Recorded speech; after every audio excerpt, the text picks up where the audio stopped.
Hi everyone, it's Ren here. Hope you're doing well, guys. I just want to show you that we have a special guest today. Hazelnut is sleeping.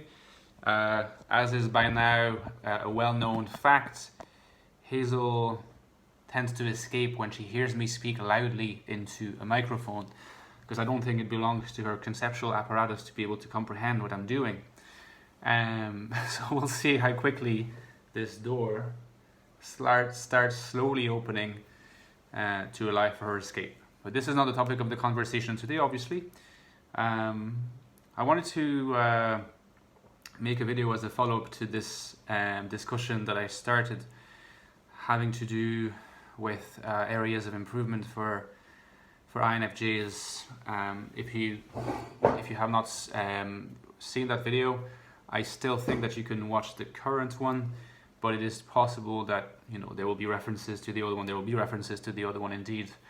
What I was saying in that video was that, very briefly, there are many ways of looking at self-improvement through the prism of MBTI. Obviously, there is also ways of looking at improvement from other prisms. Many other prisms than this particular model, but if we we're MBTI, we're Jungian obsessive here, so we're gonna stick to that. Through the prism of the the Jungian prism, let's say, we have the familiar theories of improvements that have to do with how to make sure that you develop your inferior function, that you properly utilize your regular functions. And a lot of the discussion gravitates around that, how to integrate these functions, how to make sure that you do not neglect your functions and perhaps most of all your inferior, because it is the one that's most likely to be neglected, although all functions, perhaps with the exception of your dominance, can be neglected. And so what I was talking about in the video was the fact that sometimes the issue does not seem to be so much that we're neglecting our functions. We're not neglecting to use them, to engage in them, but we're not engaging in them in the right way. And I was specifically trying to say that this appears to be mostly the case of the two main functions that INFJs use constantly and INFE, and that some unhealthy manifestations of this function you use, which is not traceable back to a repression or to being in the grip or anything like that necessarily, because that's another thing, is when these functions are clearly being used in tandem, but result in things that I listed as envy, resentment, passive aggression, jealousy, intolerance of others' points of view. When you're convinced that you have the right point of view or something like that, sometimes the intolerance is not even formulated. It's not like you're taking part in like a demonstration in the street to show your intolerance, but you have a certain worldview and a certain behavior or attitude vis-a-vis the people whose other opinions other than yours you don't really tolerate, which will manifest itself.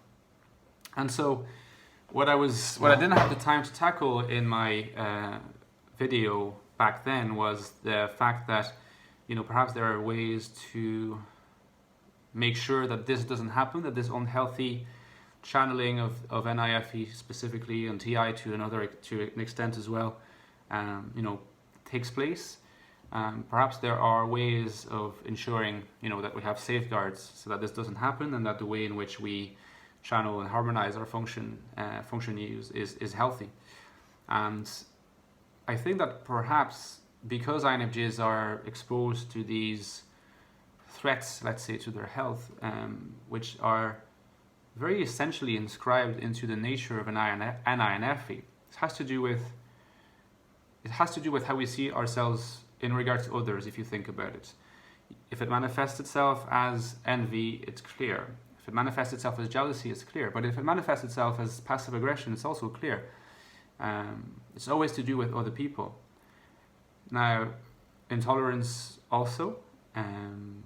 And so you see that basically the whole spectrum of this unhealthy manifestation of NIFE is, I think someone is Look at this little escapist. She's trying hard. She wants to leave.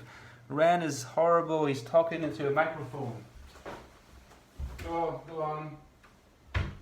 I don't take this personally because, you know, I just take it as a quirk of my little Hazel. And so, since all these unhealthy manifestations have to do with others fundamentally and being with others, which is probably closely connected to FE and the connection between FE and dominant NI, the question becomes how to articulate certain strategies, and not just temporary strategies, but lifelong structural strategies for oneself that make it so, ensure it that we do not end up placing ourselves in a position of inferiority in regards to others which we do not access as objectively as we may think, but we are all too easily going to fool ourselves into thinking that we access the objective life, existence, personality, greatness of other people and their lives, because we have such an intimate relationship with NI that the way in which NI guides our FE is such as to make us very intimately convinced that this NI vision is objective, whereas in fact it is not objective, simply because it is always being channeled through our subjectivity. Simple as that. And it is quite clear that other people, for the most part, unlike what we might think when we browse Facebook having nothing particular to do, or Instagram, even worse, other people don't have better lives for the most part, and they have their host of problems. And the whole question of what it means to have a great life, what it means to be happy, such a philosophical question. It's not clear, you know, even what this really means, but assuming that we take it for granted that it means something that common sense suggests, there is still the fact that what people choose to, not just to show on Instagram or Facebook, but even in their lives, in the way they behave, in the way they are, you're not inside them, you're not inside their mind, you're not inside their heart. And so that's, I think, a fact. That being said, knowing about this, telling ourselves these things I just mentioned, is not going to really help us. It doesn't help to just, you know, remind ourselves of the fact that people are not as directly accessible in their innermost cores as we think they are. Because these are just words at the end of the day. These are just statements. These are formulas. They're not such as for us to integrate into our very way of making the world intelligible to ourselves, of engaging the world. We might say to ourselves these things, and we will nevertheless still continue, consciously or unconsciously, to fall into the trap of envy, jealousy, etc. We might think that these formulas are going to help us, but they're not going to help us except maybe in very restricted and discrete situations in life. And so the question really becomes, how do we implement strategies or life projects for ourselves that are not just formulas that we remind ourselves of? Sometimes when you read quotes on the internet, nothing wrong with that, but it's not the same as implementing something that you make your own. And this brings me to the first point, you know, that I suggested, the first strategy that I suggested at the end of my previous video, which was about owning yourself, you know, and to remind you of the 4 strategies that I had briefly sketched, really. The first was owning yourself. Second was engaging in a passion. The third was giving birth to something, creating something that has a value that is actually regardless of the quality that people would perceive it as having. And fourth was about learning to engage other people in more direct language, being more direct.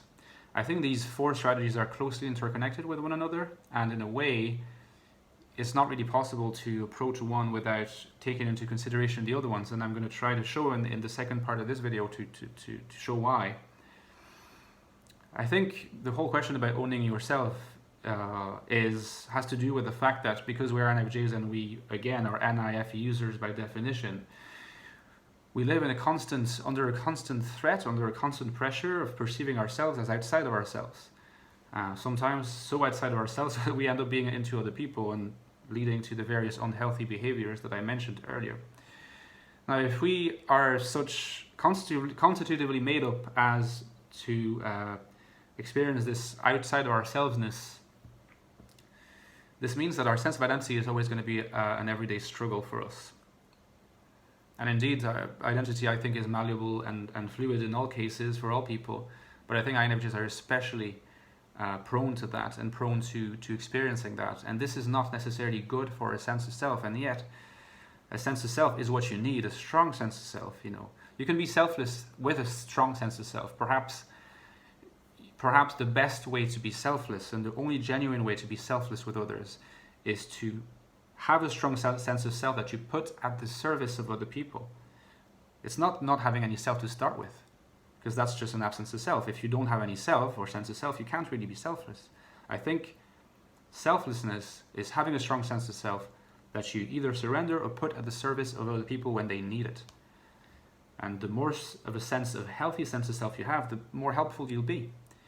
And if an INFJ is going to struggle with having a sense of self, I think to own themselves, INFJs need to engage in the passion, something that they are very passionate about and that defines what they really like, and not be ashamed of it and engage in it. And hopefully, as a result of that, number 3, create something out of it. So, for example, if you're a fan of writing poetry, you could literally dedicate yourself to writing lots of poetry. If you're a fan of engaging in certain sports, you could just dedicate yourself to that sport and try to become as excellent as you can in that sport. It doesn't sound like it's something that you create, but it's, in a certain sense, you could conceive of creating for yourself certain goals that you have in relation to particular sports projects. I'm not necessarily thinking about sports primarily because it's probably, well, first of all, it's not really my experience in terms of where I look for my sense of self, but I guess it's also not necessarily where most INFJs look for a sense of self. I'm assuming that most INFJs, and this is an assumption I make, I know it's not necessarily true, but all INFJs to me, or most INFJs, are creative to an extent. And by creative, I don't necessarily mean that they're poets or they want to shoot a film or anything like that, but they have a yearning for expression. They have a yearning for expressing something in a language that is, in a certain sense, their own. And again, you see the sense of self that emerges here. Well, the self-expression, or expressing something in your own way, can be a passion that you engage in, can be in writing, can be in talking, can be in whatever. If you create something, a project that is linked to it, it could be a poem, could be an essay, could be a book, but it could also be something that has to do with music, anything that is connected to your talent and that you feel passionate about.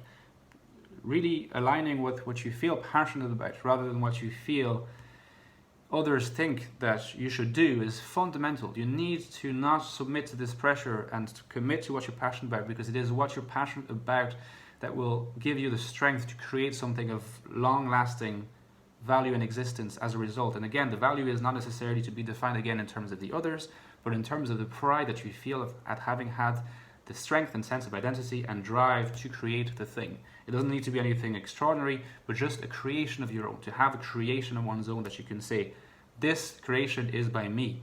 And if it is by me, it means that what the creation is attached to it as its author is yourself. And so you end up having a conception of yourself that is not distorted by how you view others, but is healthily related to what you have given birth to, that you have fathered or mothered, okay?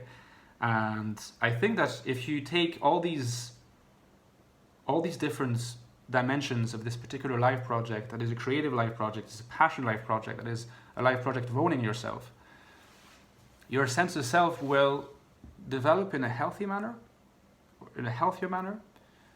You won't necessarily feel as much envy toward others because you have cultivated the sense of self in a healthy manner, and you will experience, in a certain sense, a healthy pride. Because pride, and I want to make a video about that at some point in the future, pride is not necessarily a bad word. It can be a bad word, but having some pride is important. And maybe the healthy pride begins with being proud of. Have you noticed how, if you say about someone, oh, this person's kind of proud, that's not necessarily a good thing, but pride of, I'm proud of my dad for having done this. Or a dad could be proud of his children, or you could be proud of a friend. Well, what's wrong with being proud of yourself? being proud of yourself is fundamental. And I think there's no way of being proud of oneself in a long-lasting fashion than if you engage in a passion and that you leave some sort of lasting commitment and creation to it.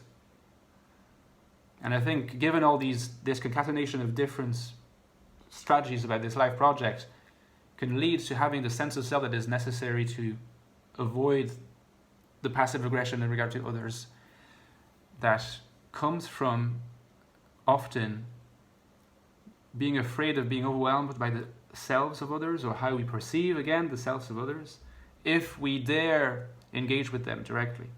But the problem is, if we don't engage with them directly, we maintain ourselves in this state of having to only project what they're like and what they think. And so we reinforce the risk of experiencing envy, schadenfreude, jealousy, and all these things. Whereas if you engage them directly because you have a reinforced sense of self and you don't feel like your sense of self is going to be overwhelmed by the selves of others, by engaging them more directly, by expressing more directly how you feel, not only would you often demystify things that were in your mind by letting the other express themselves, but often you demystify the other as well. And I don't mean that you demystify people as being unworthy, but you demystify the image that you had in your minds of what the other was like, felt like, and thought. But this is all part of a life project that is not really easy. And that's my interpretation. And I think, for anybody, that project is relevant, but perhaps for INFJs more than any other type, given their function stack, which is both an immense blessing and a curse in some respects. Having this fourfold approach to life can be worthwhile. All right, let me know what you think, guys, in the comments, and I'll talk to you very soon. Ciao.